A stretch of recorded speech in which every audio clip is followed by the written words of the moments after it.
The gloves are off. Singapore's political parties are in campaign mode. Barbs are flying. And emotions? Sky high. And the messages are so powerful. I listened to the Workers' Party and I felt that Singapore had fallen from grace. Then I listened to the PAP and it felt like Singapore needed them to survive.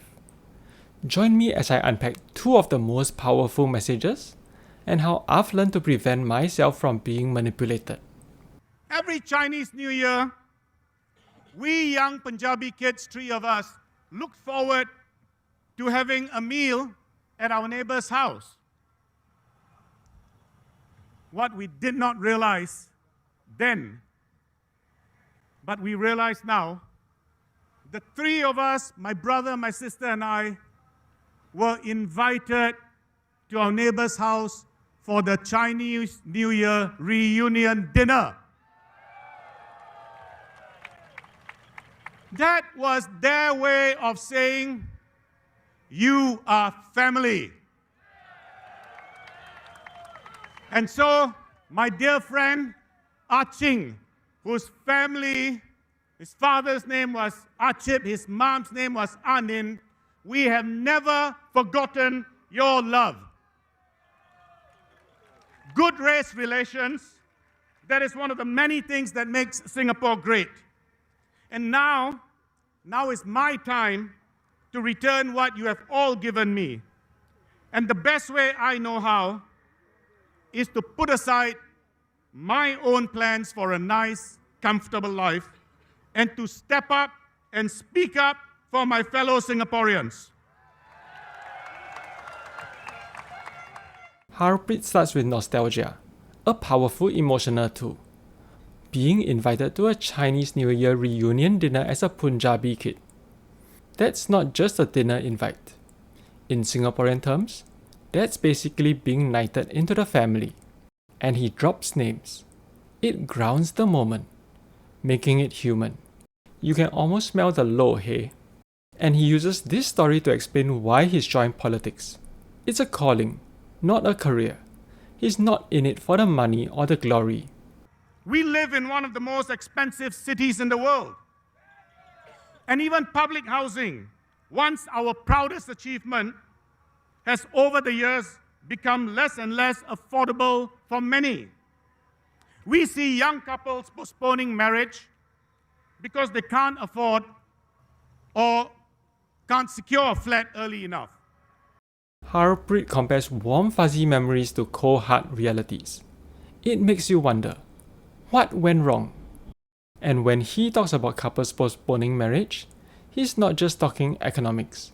He's talking hope, starting a life, building a future. It's smart. Because now it's not about numbers.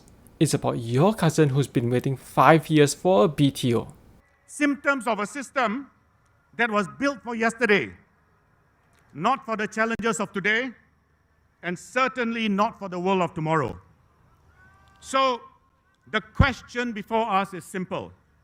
Are we ready to reset? Are we ready to rethink? Are we ready to renew? Harprit hits with the 3 R's. Reset, rethink, renew.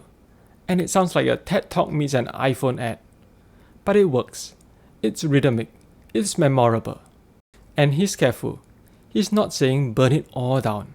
He's saying this system was great for 1995. Now the PSLE was there for a different world, not the world of today, and certainly not the world of tomorrow. And then he moves into the concrete.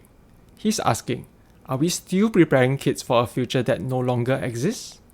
This election is not about the past, it's about the future. It's about the kind of Singapore we want to build together. And let me tell you, the best time to take this step to vote for a stronger opposition is now.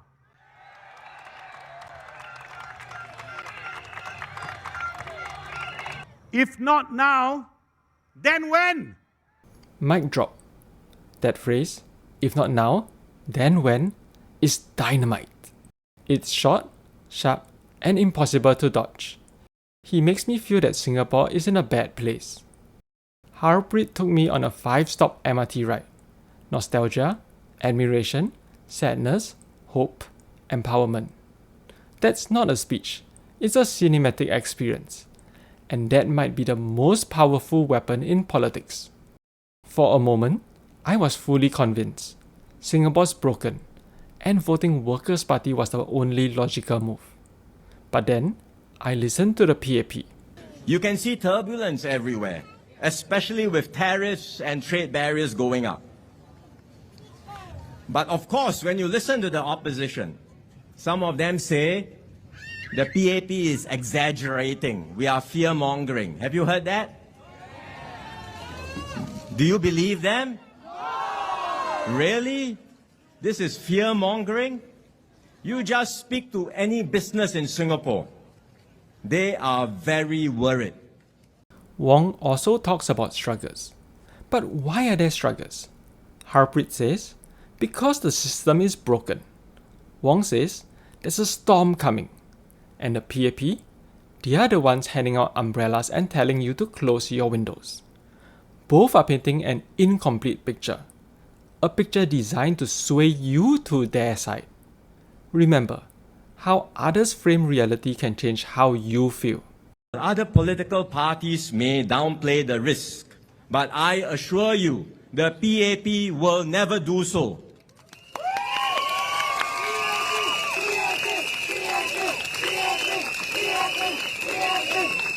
We will face the challenges head-on with Singaporeans because we will never gamble with your lives, your jobs, and your future.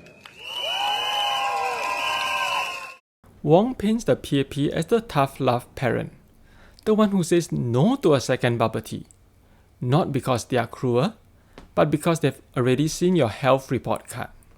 And when he says we will never gamble, it makes me feel that the opposition are reckless poker players. It's not flashy, but it makes me feel secure. I need a good team in government. I have a good team in my cabinet today, like Gan Kim Yong.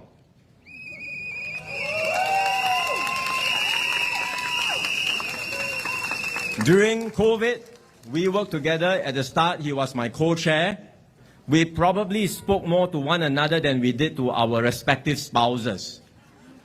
He builds trust in Gan, because it's better if others sing your praises than if you sing your own praises. And then he gives many other examples of how his colleagues have delivered. This is the PAP way. We don't just fight fires. We plan ahead and we never stop building a better Singapore with you. Harpreet wants to reset the system. Wong says, reset for what? I just updated it at 3 a.m. and added 2-factor authentication. The real contest is not the PAP versus the opposition. It is Singapore versus the world. It is our little red dot versus a dangerous and troubled world. Wong zooms out so far, you forget you're even watching a rally. He reframes the entire election as a survival challenge, not a popularity contest. In one sentence, he says, pick the team that keeps us all in the game. Harpreet speaks to your hopes, and Wong speaks to your fears. If both sound convincing, that's not a bug in your brain. That's a feature of democracy.